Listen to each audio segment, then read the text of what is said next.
안녕하세요. 디지털 핑스입니다. 러시아가 이번에 디폴트 위기를 넘겼다고 합니다. 서방의 초강력 제재로 인해서 국가 부도 위기에 몰렸던 러시아가 국채 2건에 대한 이자와 원금을 상환하는 데 성공한 것으로 보입니다.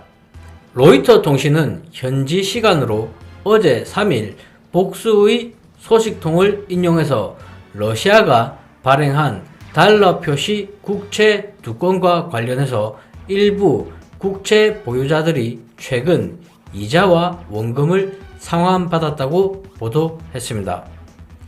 관련 절차에 밝은 익명의 소식통은 지난 2일 일부 채권 보유자들에게 송금이 이루어졌다고 말했습니다.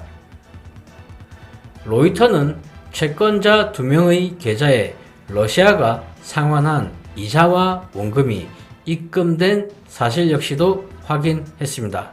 러시아는 지난달 초 2022년 만기 국채 이자 및 원금 상환액과 2042년 만기 국채 이자까지 약 6억 5천만 달러, 우리 돈 한화로 8,200억 원을 상환하려다가 미국 투자은행 JP모건 체이스가 미국 재무부의 지시로 결제 처리를 거부하면서 디폴트 위험에 노출됐습니다. 서방 제재로 인해서 국외에 예치된 외환이 대부분 동결되고 러시아 주요 은행이 국제은행 간 통신협회 스위프트 결제망에서 퇴출당해서 자금 흐름이 크게 경색된 탓입니다. 이에 러시아는 달러화 대신에 자국 루블화로 국채 보유자들에게 원금과 이자를 지급하려 했으나 시장 감독 기구인 신용파생상품 결정위원회 CDDC는 이를 인정하지 않았습니다. 결국 30일간의 유예기간이 만료되는 오늘 러시아의 국가 부도가 불가피할 것으로 여겨졌으나 러시아는 국내 달러 보유고를 쥐어짜서 상환에 필요한 자금을 조달한 것으로 보입니다. 모건 스탠리의 투자 전략가 사이먼 웨버는 러시아는 아직까지 동결되지 않은 자산을 유로본드 상환에 사용해서 자원이 줄어드는 상황을 받아들였다고 말했습니다. 미국 재무부는 전쟁 지속 자금이 고갈된다는 면에서 이를 긍정적으로 볼 것이라고 말했습니다. 그는 동시에 이런 금액은 에너지 수출 지속 등으로 러시아에 매달 유입되는 외환 규모에 비춰보면 큰 돈이 아니라고 지적했습니다. 하지만 러시아는 오는 27일에도 2016년 발행한 달러 표시 국채와 2021년도에 발행한 유로 표시 국채에 대한 이자를 지급해야 합니다. 이는 미국 정부가 자국 금융기관에 러시아 중앙은행 그리고 재무부와의 거래를 금지하면서 러시아 국채 보유자에 대한 이자 등의 지급을 오는 25일까지 예외적으로 일시 허용한 조처가 만료된 뒤입니다. AP통신은 해당 조처가 연장되지 않는다면 설령 러시아가 이자 등을 상환하려 해도 미국 내 국채 보유자들은 이를 합법적으로 받을 방법이 없다고 보도했습니다.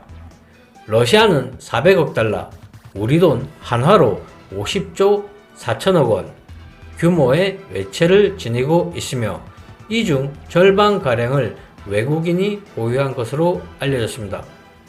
올해 2월 러시아가 우크라이나를 침공하기 전 기준으로 러시아는 6,400억 달러, 우리 돈 약 807조 원 상당의 외환과 금을 보유하고 있었으나 이 중 상당 부분이 국외에 예치돼 있다가 국제사회 제재로 동결됐습니다.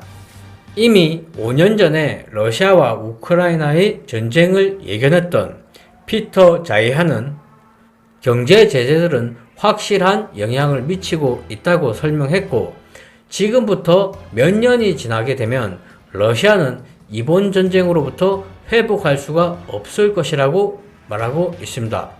러시아의 미래와 나토의 미래는 우크라이나에서 결정될 겁니다. 그렇지만 경제 제재의 목표가 전쟁을 막고 러시아를 철수하게 하는 것이라면 그런 일은 일어나지 않을 것이라고 말하고 있습니다. 러시아인들은 이 전쟁을 절대적인 국가적 생존의 문제로 보고 있기 때문입니다. 현재 러시아는 제재로 인해서 어떤 일이 일어날지는 중요하지 않습니다. 국제적인 규탄으로 어떤 일이 일어날지도 중요하지가 않습니다. 중국이 러시아의 편에 서든 아니든 그것 역시도 중요하지가 않습니다. 결론적으로 러시아인들은 이것이 마지막이라는 것을 알고 있습니다. 그들의 관점에서 전쟁을 일으키는데 실패하는 것보다 더 나쁜 것은 전쟁을 일으킨 후 멈추는 것입니다.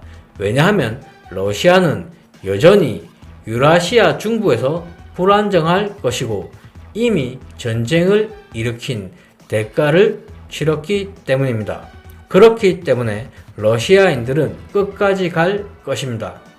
이상 방송을 마치겠습니다. 시청해 주셔서 감사합니다.